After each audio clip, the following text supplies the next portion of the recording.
الحمد لله رب العالمين والصلاة والسلام على خاتم النبيين وعلى آله وأصحابه أجمعين أما بعد فأعوذ بالله من الشيطان الرجيم بسم الله الرحمن الرحيم۔ آج کے اس درس کے اندر نماز ہی کا ایک مسئلہ ہے۔ بعض لوگ جس وقت سورہ فاتحہ ختم کی جاتی ہے اس وقت بلند آواز کے ساتھ آمین کہتے ہیں، اور اکثر و بیشتر افراد آہستہ آواز کے اندر آمین کہتے ہیں۔ جس طرح ہماری مسجد کا یہی ہے کہ ہم آہستہ آواز کے اندر آمین کہتے ہیں۔ جس وقت امام سورہ فاتحہ ختم کرتا ہے تو امام بھی ہمارے ہاں آہستہ آمین کہتا ہے، مقتدی بھی آہستہ آمین کہتے ہیں۔ تو مسئلہ صرف میں نے آپ کو یہی سمجھانا ہے کہ آمین آہستہ ہی کہنی چاہیے۔ اس پر ہمارے پاس دلیل کیا ہے؟ دلیل ہمارے پاس ظاہر کے اصل جو معیار ہے وہ اللہ کی کتاب ہے یا پھر نبی پاک صلی اللہ تعالی علیہ وسلم کا فرمان ہے۔ نبی پاک صلی اللہ تعالی علیہ وسلم کا فرمان اس حوالے سے ہماری کیا رہنمائی کرتا ہے؟ سب سے پہلے وہ حدیث کہ جس کو امام بخاری رحمۃ اللہ تعالی علیہ نے صحیح بخاری شریف کے اندر نقل کیا۔ حضرت سیدنا ابو ہریرہ رضی اللہ تعالی عنہ اس حدیث کو روایت کرنے والے ہیں۔ حدیث سنیے ذرا، حدیث یہ ہے: عن ابی ہریرہ رضی اللہ تعالی عنہ ان رسول اللہ صلی اللہ علیہ وسلم قال اذا قال الامام غیر المغضوب علیہم ولا الضالین فقولوا آمین فإنه من وافق قوله قول الملائکہ غفر له ما تقدم من ذنبه۔ پوری حدیث بخاری شریف کی جو ہے وہ یہ، اس کا معنی کیا ہے، اس کا مطلب کیا ہے؟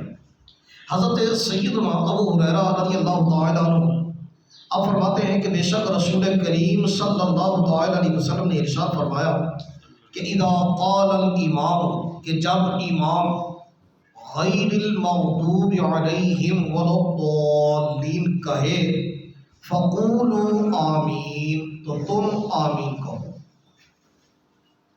فإنه من وافق قوله قول الملائکہ، کہ جس کا قول فرشتوں کے قول کے موافق ہو گیا، فرشتوں کے قول کے مطابق ہو گیا، غفر له ما تقدم من ذنبه، تو اس کے سابق گناہ، پچھلے گناہ بخش دیے جائیں۔ سبحان اللہ۔ حدیث تو بس اتنی تھی۔ اب اس حدیث کا مطلب جو میں آپ کو عرض کرنے لگا ہوں کہ اس حدیث کے اندر کیا ہے، جو علماء نے، جو شارحین نے بیان فرمایا، اللہ ان پر کروڑوں رحمت نازل فرمائے، جنہوں نے ہمیں سمجھانے کے لیے، چونکہ ہم تو سیدھی سادھی حدیث پڑھ لیتے ہیں لیکن حدیث کا مطلب کیا ہے یہ ہمیں پتہ نہ چلتا۔ وہ لوگ کہ جنہوں نے ہمیں یہ مطلب سمجھا دیا، اللہ ان پر اپنا خاص فضل و کرم فرمائے۔ اس حدیث سے یہ پتہ چلتا ہے آمین کا کلمہ جو ہے، آمین جو کہنی ہے یہ آہستہ آواز کے اندر کہی جائے۔ اب کہیں گے یہاں پر لفظ تو کوئی ایسا ذکر نہیں کیا، یہاں پر تو بس اتنا ذکر کیا ہے فقولوا آمین، جب امام سورہ فاتحہ ختم کر لے تو تم آمین کہو۔ یہاں پر تو صرف آمین کہنے کا ذکر ہے، آہستہ آمین کہنے کا کہاں پر ذکر ہے؟ تو سنو ذرا وہ کیا ہے، اس کا انداز کیا ہے، کہاں سے وہ علماء نکالتے ہیں، بات سے بات کیسے نکالتے ہیں، جس طرف ہمارا ذہن بھی بس اوقات نہیں جاتا وہ وہاں سے مسئلہ نکال کر ہمارے سامنے رکھ دیتے ہیں۔ جب وہ نکال کر سامنے رکھتے ہیں تو ہماری آنکھیں کھلی کی کھلی رہ جاتی ہے، اچھا یہ بھی مطلب ہو سکتا ہے، یعنی جس کو کہتے ہیں 14 طبق روشن ہو جاتے ہیں بس کیفیت یہاں پر بھی ایسی ہے۔ اب ذرا غور کیجیے کہ یہاں پر آہستہ آمین کہنا کیسے ثابت ہوتا ہے، وہ کیسے دلیل کے طور پر سامنے آتا ہے، دلیل کیسے بنائی جا سکتی ہے؟ علماء نے یہی لکھا ہے۔ آپ فرماتے ہیں کہ یہاں پر آمین جو کہنا ہے، محبوب کریم صلی اللہ تعالی علیہ وسلم نے جو فرمایا کہ امام جب غیر المغضوب علیہم ولا الضالین کہے تو تم آمین کہو۔ اگر امام اونچی آمین کہنے والا ہوتا تو پھر یہ کہا جاتا، اگر آمین اونچی کہی جانے والی ہوتی تو پھر یہ ہوتا کہ جب امام آمین کہے تو تم بھی آمین کہو۔ ہونا یہ چاہیے تھا کہ جب امام آمین کہے، اس کا مطلب یہ ہوا کہ امام کب آمین کہے گا؟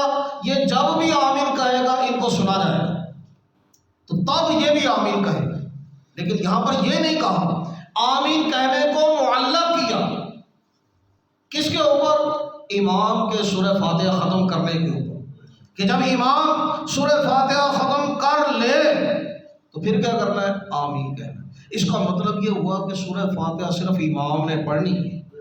یہ بھی نقطہ نکال دیا یہاں سے کہ سورہ فاتحہ کس نے پڑھنی؟ صرف امام۔ اگر سب نے سورہ فاتحہ پڑھنی ہوتی تو پھر یوں کہا جاتا کہ جب تم غیر المغضوب علیہم ولا الضالین کہو تو تم آمین کہو۔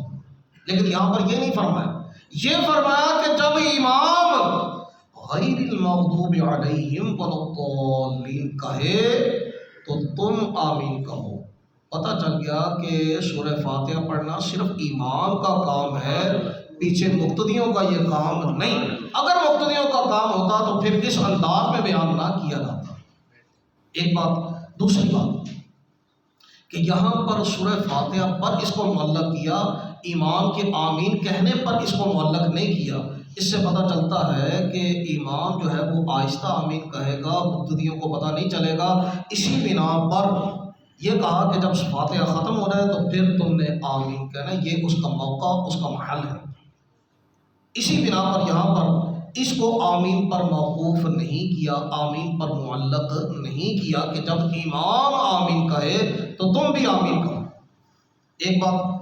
دوسری بات، حدیث کے اندر یہ ذکر کیا، اس حدیث کو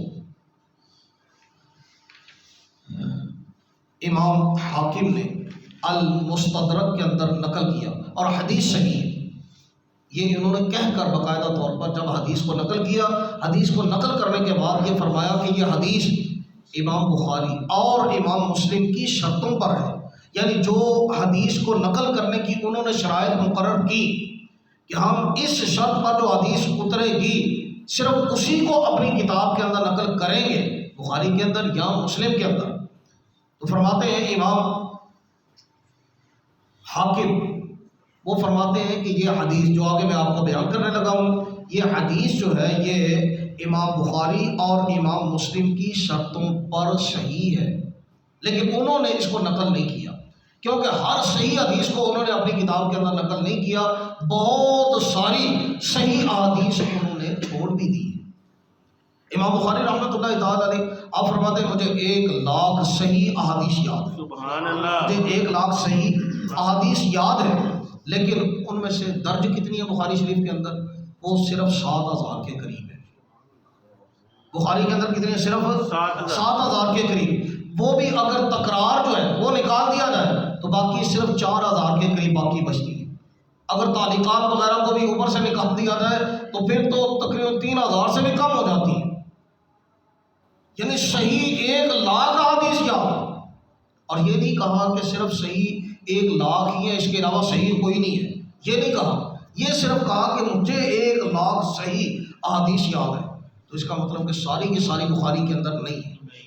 تو پھر ایک مسئلہ جو میں آپ کو عرض کرنے لگا ہوں اس پر تھوڑی سی توجہ دیں کہ کسی کا یہ سوال کرنا کہ یہ حدیث بخاری میں ہے، یہ کہنا جو ہے یہ بچگانہ سوال ہوگا، کیونکہ ہر صحیح حدیث بخاری کے اندر ہی درج ہو، اس کے علاوہ کوئی صحیح نہ ہو، یا تو ایسا کوئی قاعدہ کلیہ ہو تو وہ ہمیں بتائیں کہ امام بخاری نے کہہ دیا ہو کہ جتنی بھی صحیح احادیث ہیں میں نے صرف اسی میں جمع کر دی، اس کے علاوہ ہے ہی نہیں، پھر تو اس کا سوال کرنا ٹھیک ہو۔ لیکن جب ایسا نہیں تو تو پھر اس کا سوال کرنا بھی ٹھیک نہیں۔ اب ذرا حدیث کو سنیے، حدیث کیا ہے؟ حدیث یہ ہے، حضرت سیدنا علقمہ بن وائل اپنے والد حضرت وائل رضی اللہ تعالیٰ عنہ سے روایت کرتے ہیں، وہ فرماتے ہیں کہ انہوں نے انہ صلی مع النبی صلی اللہ علیہ وسلم، کہ حضرت وائل رضی اللہ تعالیٰ عنہ نے نبی پاک صلی اللہ علیہ وسلم کے ساتھ نماز ادا کی، نماز پڑھی۔ فرماتے ہیں کہ حین قال، کہ جب آپ صلی اللہ علیہ وسلم نے غیر المغضوب علیہم ولا الضالین کہا تو قال آمین یخفض بہا صوتہ، کہ جب آپ نے غیر المغضوب علیہم ولا الضالین کہہ لیا تو آپ نے آمین کہا، لیکن کیسے؟ یخفض بہا صوتہ، آپ نے اس کے ساتھ اپنی آواز کو پست کیا۔ آمین جب کہا تو اپنی آواز کو کیا کیا؟ نیچے کیا۔ ایک ہے کہ نبی کریم صلی اللہ تعالیٰ علیہ وسلم کا آمین کہتے ہوئے اپنی آواز کو پست کرنا، اور ایک ہے آمین کہتے ہوئے اپنی آواز کو بلند کرنا، دونوں کے اندر زمین آسمان کا فرق ہے، دونوں آپس میں ضد ہیں۔ ایک ہے کہ ہمارے نبی صلی اللہ علیہ وسلم کا آواز کو پست کرنا، اور ایک آج کل کے بعض لوگ ہیں ان کا اپنی آواز کو بلند کرنا۔ آمین عجیب و غریب صورت نہیں ہے، یہ نبی پاک صلی اللہ تعالیٰ علیہ وسلم کا طریقہ تھوڑا ہی ہے، یہ آپ کا طریقہ نہیں ہے۔ آپ کا طریقہ وہ ہے جو یہاں پر ذکر کیا، اور اس پر پھر لکھا کہ ھذا حدیث صحیح، یہ حدیث صحیح ہے، علی شرط الشیخین، امام بخاری اور امام مسلم کی شرطوں پر ہے یہ، ولم یخرجاہ، اور امام بخاری اور امام مسلم نے اس کو نقل نہیں کیا، لیکن ہے انہی کی شرطوں پر۔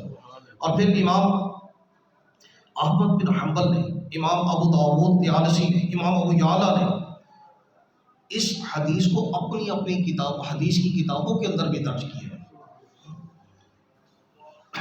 اچھا، آگے حضرت سیدنا فاروق اعظم، حضرت سیدنا مولا علی شیر خدا رضی اللہ تعالی عنہما، دونوں ہی خلیفہ راشدین ہیں، خلفائے راشدین میں سے، اور ان کا عمل کیا تھا؟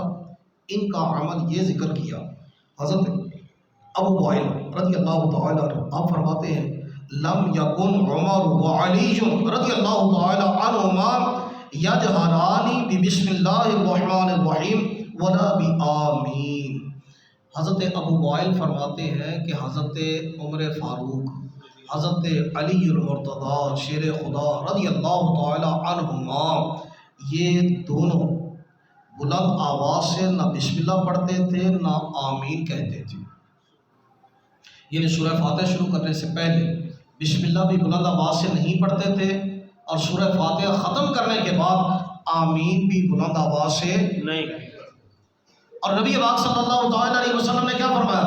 علیکم بسنتی و سنت الخلفاء الراشدین المہدیین، میری سنت کو لازم پکڑو اور خلفاء راشدین کی سنت کو لازم پکڑو۔ اور یہ ایک نہیں، دو خلیفہ راشد ہیں۔ ایسا نہیں ہو سکتا کہ نبی پاک صلی اللہ تعالی علیہ وسلم ایک کام کو کرتے ہو اور ہمیشہ کرتے ہو، اور خلفاء راشدین تو اپنی جگہ پر، کوئی صحابی بھی اس کو چھوڑنے کے لیے تیار نہ ہو، خلفاء راشدین تو پھر خلفاء راشدین وہ کیسے ترک کر سکتے ہیں؟ یہ سوال ہی پیدا نہیں ہوتا کہ حضرت سیدنا فاروق اعظم رضی اللہ تعالیٰ عنہ کسی ایسے عمل کو چھوڑ دے جس کو نبی پاک صلی اللہ تعالیٰ علیہ وسلم ہمیشہ کرتے رہے۔ ایسا نہیں ہو سکتا کہ کسی عمل کو محبوب صلی اللہ تعالیٰ علیہ وسلم کرتے رہے ہو اور حضرت مولا علی اس کو چھوڑ دیں، ایسا نہیں ہو سکتا، کیونکہ یہ اہل محبت بھی ہیں، صحابہ بھی ہیں اپنی جگہ پر، لیکن اہل محبت بھی ہیں، اور سچا محب اپنے محبوب کی اداؤں کو ادا ہی کرتا ہے۔ اس پر میں ایک چھوٹی سی مثال اگر آپ کو دوں تو مولا علی شیر خدا رضی اللہ تعالیٰ عنہ کے حوالے سے مسند امام احمد کے اندر یہ روایت ہے، ایک مرتبہ حضرت علی رضی اللہ تعالیٰ عنہ کے لیے ایک سواری لائی گئی، آپ نے پاؤں رکاب کے اندر رکھا، بسم اللہ شریف پڑھی، جب سوار ہو گئے تو سفر کی دعا جو ہے آپ نے سفر کی دعا پڑھی،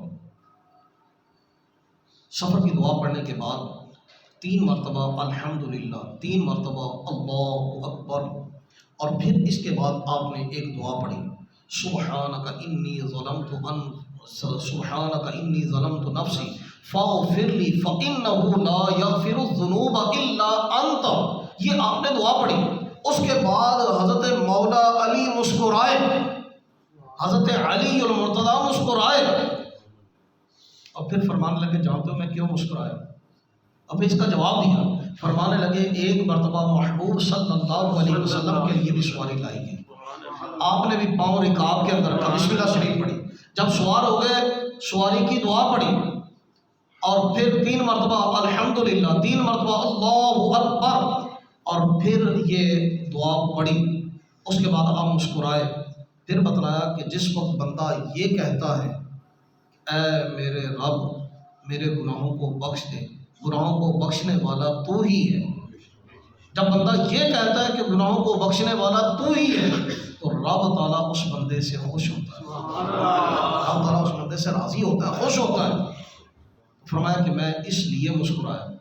تو دیکھیے کہ حضرت مولا علی رضی اللہ تعالیٰ عنہ کا انداز کہ محبوب صلی اللہ تعالیٰ علیہ وسلم نے کوئی عمل کیا، ان کو پتا تھا کہ یہ آپ نے عمل کیا، تو جب ان کو وہ عمل کرنے کا موقع میسر آیا تو انہوں نے من و عن اسی طرح سے عمل کیا جیسے محبوب صلی اللہ تعالیٰ علیہ وسلم نے عمل کیا۔ تو ایسے افراد سے، ایسی ہستیوں سے کیسے تصور کیا جا سکتا ہے کہ کوئی عمل محبوب صلی اللہ تعالیٰ علیہ وسلم کرتے رہے ہوں اور انہوں نے بعد میں اس کو چھوڑ دیا، اس کے مخالف چلے ہوں؟ ایسا نہیں ہو سکتا۔ تو پھر ماننا پڑے گا کہ یہ جو کچھ کر رہے ہیں ان کے پاس دلیل تھی، اور وہ دلیل محبوب صلی اللہ تعالیٰ علیہ وسلم کا آہستہ آواز کے اندر آمین کہنا ہے۔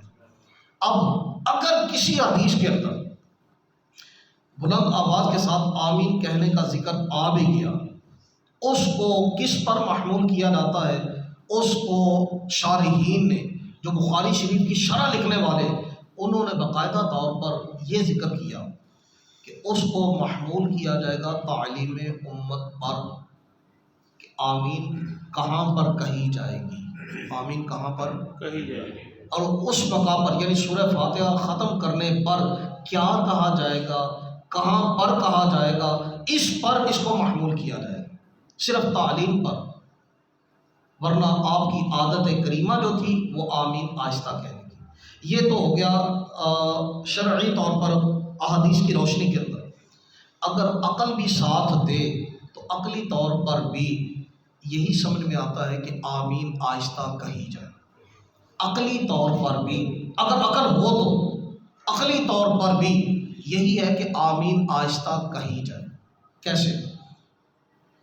پوری نماز کو آپ دیکھیے، پوری نماز کو ثنا سے لے کر آخر میں جو دعا پڑھی جاتی ہے وہاں تک، اس کے اندر جتنا بھی قرآن ہے، جو بھی قرات ہے، یہ جہری نمازوں کے اندر جہر کے ساتھ، سری نمازوں میں سری کے ساتھ، لیکن قرآن کے علاوہ دیگر جتنے بھی ذکر اذکار ہیں، دعائیں، ذکر اذکار ہیں، وہ سب کے سب آہستہ آواز کے اندر کیے جاتے ہیں۔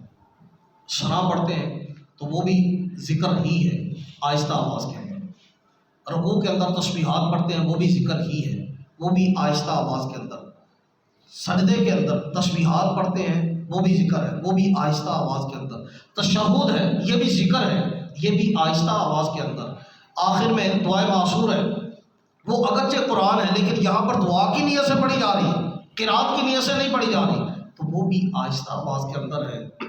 آمین جو ہے یہ بھی قرآن نہیں ہے، آمین بھی قرآن نہیں۔ جب دیگر چیزیں جو قرآن نہیں ہے اور نماز کے اندر ہیں ان کو آہستہ پڑھا جاتا ہے، تو آمین بھی چونکہ قرآن نہیں ہے لہذا اس کو بھی آہستہ آواز کے اندر ہی پڑھا جاتا ہے۔ عقل کا تقاضا یہی ہے۔ اللہ ہمیں عمل کرنے کی توفیق نصیب فرماوے۔ وآخر دعواہم ان الحمد للہ رب العالمین۔